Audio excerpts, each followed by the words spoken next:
नमस्कार। हम RBSC syllabus कक्षा 6 की विज्ञान की किताब पढ़ रहे हैं और आज का अध्याय है 3 वस्तुओं की प्रकृति। अध्ययन बिंदु: वस्तुओं के समूह बनाना, वस्तुओं का वर्गीकरण स्रोत के आधार पर, वस्तुओं के गुण, द्युति, चमक, कठोरता, चुंबकीय या अचुंबकीय, विलेयता और अविलेयता, पारदर्शिता, घनत्व। वस्तुओं के समूह बनाना। हम अपनी कक्षा, घर, बाजार और मैदान के आसपास विविध प्रकार की वस्तुएं देखते हैं जिनका उपयोग हम दैनिक जीवन में करते हैं, जैसे पुस्तकें, ऊन, खाना पकाने के बर्तन, आभूषण, वस्त्र, खिलौने, रबड़, कुर्सी, पानी, बैलगाड़ी, साइकिल, गेंद, पेन, तार आदि। इनमें से कुछ वस्तुएं प्रकृति में पाई जाती हैं तथा कुछ वस्तुएं मनुष्य निर्मित हैं। क्या इन सभी वस्तुओं की आकृति, रंग और गुण समान होते हैं? नहीं, ये सभी वस्तुएं एक दूसरे से भिन्न होती हैं। कुछ वस्तुएं चमकीली तथा कुछ चमक रहित होती हैं, जबकि कुछ वस्तुएं कठोर और कुछ वस्तुएं नरम, कुछ वस्तुएं जल में विलेय तथा कुछ अविलेय होती हैं।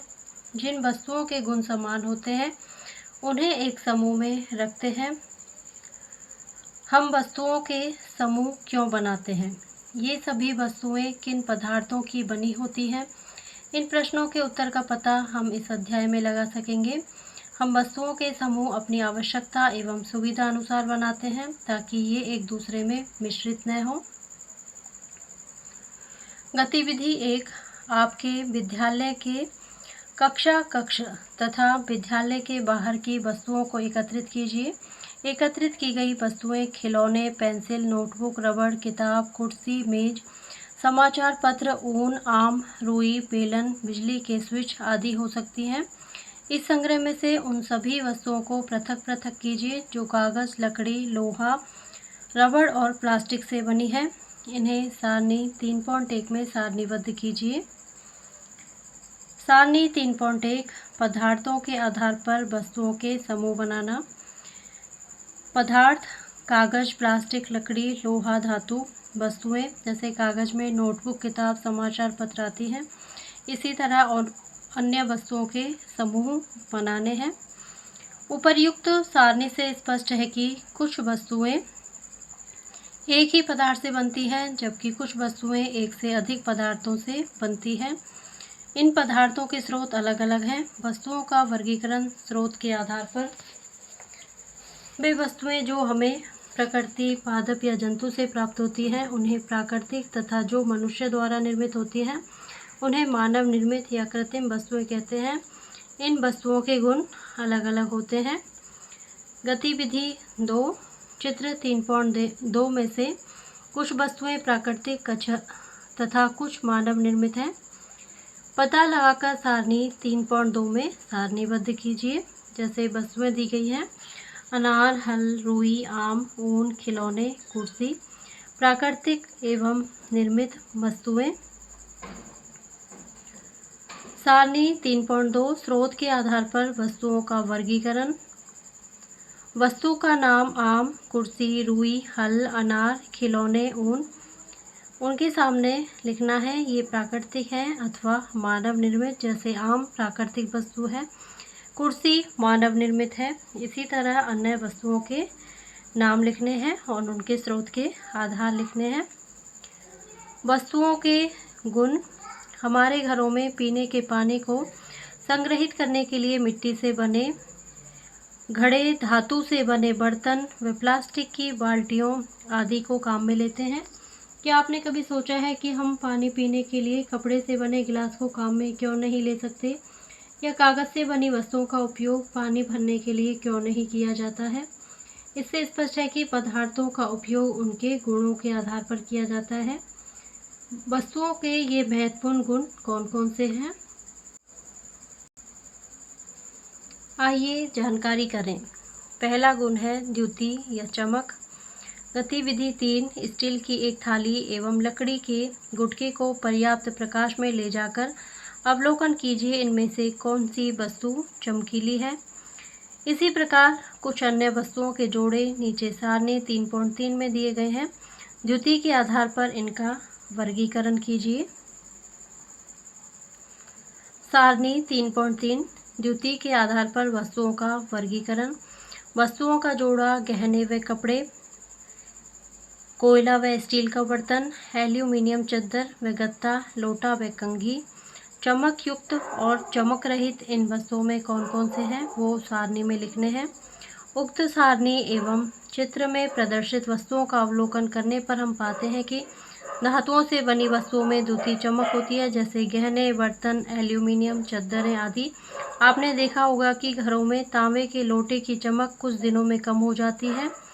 धातुएं वायु व नमी के संपर्क में रहने पर संक्षारण के कारण अपनी चमक खो देती हैं।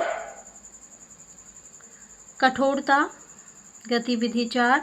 आपके आसपास अनेक वस्तुएं ऐसी होती हैं जिनको दबाने या संपीड़ित करने पर आसानी से दब जाती हैं, जबकि कुछ वस्तुएं ऐसी होती हैं जिनको आसानी से दबाया नहीं जा सकता। ऐसी वस्तुओं की सूची बनाकर उन्हें कठोर या नरम वस्तुओं में वर्गीकृत कीजिए, जैसा सारणी 3.4 में दर्शाया गया है। सारणी 3.4 संपीड्यता के आधार पर वस्तुओं को छांटना। वस्तु का नाम, लकड़ी की मेज, लोहे की खिड़की, रुई, स्पंज, पत्थर का टुकड़ा, मोमबत्ती, पनीर, स्टील के बर्तन। संपीड्यता के आधार पर इनको वर्गीकरण करना है कि कठोर है या नरम है। ऐसी वस्तुएं जिनको आसानी से दबाया या संपीड़ित नहीं किया जा सकता वे कठोर होती हैं, जबकि ऐसी वस्तुएं जिनको आसानी से संपीड़ित किया जा सकता है वे नरम होती हैं। तीसरा गुण है चुंबकीय या अचुंबकीय। आपने देखा होगा कि जब आलपिन या लोहे से बनी चाबी के समीप चुंबक को ले जाया जाता है तो ये वस्तुएं चुंबक की ओर आकर्षित होती हैं, जबकि यही क्रिया अन्य वस्तुओं जैसे पत्थर के टुकड़े, पेंसिल, प्लास्टिक का पेन आदि के साथ करते हैं। तो हम देखते हैं कि ये वस्तुएं चुंबक की ओर आकर्षित नहीं होती हैं। ऐसा क्यों होता है? चुंबकीय गुण के आधार पर वस्तुएं दो प्रकार की होती हैं। ऐसी वस्तुएं जो चुंबक को आकर्षित करती हैं वे चुंबकीय होती हैं, जैसे लोहे से बनी सभी वस्तुएं। ऐसी वस्तुएं जो चुंबक की ओर आकर्षित नहीं होती वे अचुंबकीय होती हैं, जैसे प्लास्टिक व लकड़ी आदि से बनी वस्तुएं। गतिविधि 5। कांच की प्याली में लकड़ी का बुरादा व आलपिन लीजिए और उसके पास चुंबक ले जाइए। आप क्या देखते हैं? आप देखेंगे कि आलपिन चुंबक की ओर आकर्षित होती है, जबकि लकड़ी का बुरादा नहीं। अतः हम कह सकते हैं कि आलपिन चुंबकीय है तथा लकड़ी का बुरादा अचुंबकीय है। विलेयता और अविलेयता। गतिविधि 6। कांच के 4 बीकर लीजिए, इन्हें ABCD चिन्हित कीजिए। बीकर ABCD में क्रमशः 1 चम्मच चॉक पाउडर, चीनी, नमक व रेत मिलाकर हिलाइए। आप क्या देखते हैं? आप देखेंगे कि बीकर B व C में चीनी, नमक पूर्ण रूप से घुल जाते हैं तथा स्पष्ट विलयन दिखाई देता है, जबकि A व D में चॉक का पाउडर व रेत बीकर के पैंदे में दिखाई देती हैं। इससे स्पष्ट होता है कि कुछ वस्तुएं होती हैं जो जल में पूर्ण रूप से घुल जाती हैं, वे विलयनशील होती हैं, जैसे चीनी, नमक आदि, जबकि कुछ वस्तुएं जो जल में नहीं घुलती वे अविलयनशील होती हैं, जैसे चाक का पाउडर, रेत आदि। कुछ द्रव जैसे नींबू का रस पानी में पूर्णतः मिश्रित हो जाता है, जबकि कुछ द्रव जैसे केरोसिन, सरसों का तेल आदि पानी में पूर्णतः मिश्रित नहीं होते हैं। इस प्रकार ऑक्सीजन गैस जल में आंशिक रूप से विलय होती है, जबकि कुछ गैसें जल में पूर्णतः अविलय होती हैं। कार्बन डाइऑक्साइड गैस जल में घुलनशील होती है, इसलिए इसका उपयोग शीतल पेय पदार्थों में किया जाता है। पारदर्शिता। दर्पण में आपने चेहरा देखा होगा। क्या दर्पण के आर पार किसी वस्तु को देख सकते हैं? ऐसी कौन कौन सी वस्तुएं हैं जिनके आर पार आप देख सकते हैं? आपने दुकान पर देखा होगा कि खाने की वस्तुएं जैसे चॉकलेट, बिस्किट आदि को कांच के या प्लास्टिक के पात्रों में रखा जाता है, जिससे वे वस्तुएं बाहर से दिखाई दें। अतः ऐसी वस्तुएं जिनसे आर पार देखा जा सकता है पारदर्शी वस्तुएं होती हैं, जैसे कांच व स्वच्छ जल आदि पारदर्शी होते हैं। इसके विपरीत ऐसी वस्तुएं जिनके आर पार नहीं देखा जा सकता अपारदर्शी होती हैं, जैसे लकड़ी, नोटबुक, धातु से बने पात्र आदि अपारदर्शी वस्तुएं होती हैं। गतिविधि 7। प्लास्टिक की एक बाल्टी लीजिए, उसमें टॉर्च के आगे का सिरा अंदर की ओर रखते हुए टॉर्च का स्विच ऑन कीजिए। अब बाल्टी को बाहर से देखिए, क्या बाहर से टॉर्च की रोशनी दिखाई देती है? आप देखेंगे कि बाहर से देखने पर रोशनी पूर्ण रूप से स्पष्ट नहीं दिखाई देती। अतः कुछ वस्तुएं ऐसी होती हैं जिनके आर पार तो देख सकते हैं, परंतु पूर्ण रूप से स्पष्ट नहीं देख सकते, अर्थात धुंधला दिखाई देता है। ऐसी वस्तुएं पारभासी होती हैं। अगला लक्षण है घनत्व। गतिविधि 8। आप जानते हैं कि कुछ वस्तुएं पानी में डाले जाने पर तैरती हैं, जबकि कुछ वस्तुएं डूब जाती हैं। आपने कागज की नाव पानी पर तैराई होगी। लकड़ी, पेड़ पौधे के तिनके, पत्तियां जैसी हल्की वस्तुएं पानी में तैरती हैं, लेकिन लोहे की कील, चम्मच व अन्य वस्तुएं पानी में डूब जाती हैं। अपने आसपास की वस्तुओं को लेकर उन्हें पानी में डालकर पता कीजिए कि कौन सी वस्तुएं पानी में तैरती हैं तथा कौन सी डूब जाती हैं। इनकी अलग अलग सूची बनाइए। सामान्यतः जिन वस्तुओं का घनत्व जल के घनत्व से कम होता है वे जल की सतह पर तैरती हैं, तथा जिनका घनत्व जल से अधिक होता है वे जल में डूब जाती हैं। वस्तुतः यह घनत्व के कारण होता है। घनत्व क्या होता है, आओ पता लगाएं।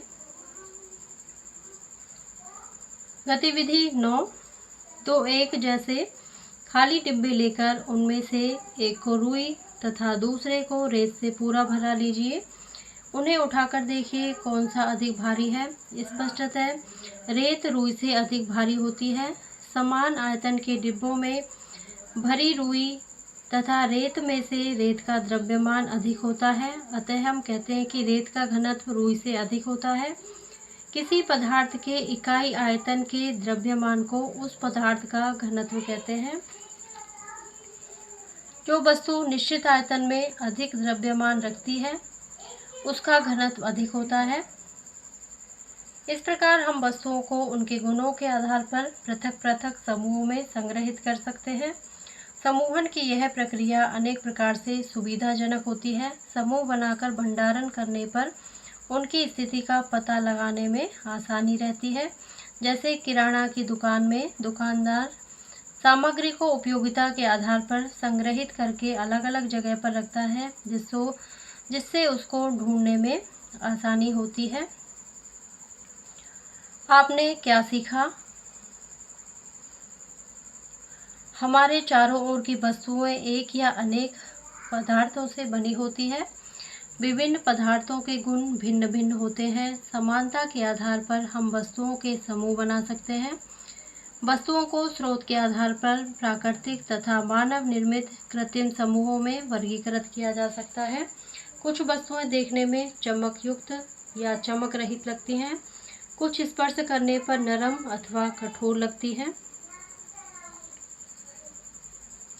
चुंबकीय वस्तुएं चुंबक की ओर आकर्षित होती हैं। कुछ वस्तुएं जल में विलय होती हैं, जबकि कुछ जल में अविलय होती हैं। कुछ वस्तुएं पारदर्शी होती हैं, जबकि कुछ अपारदर्शी एवं पारभासी होती हैं। जो वस्तु निश्चित आयतन से अधिक द्रव्यमान रखती है उसका घनत्व अधिक होता है। इसी के साथ हमारा ये पाठ कंप्लीट होते हैं। अब है अभ्यास कार्य। अगर आपको मेरा वीडियो पसंद आता है तो प्लीज़ इसे लाइक करें, शेयर करें, और मेरे चैनल पे अगर नए हो तो प्लीज़ मेरे चैनल को सब्सक्राइब करें। Thank you.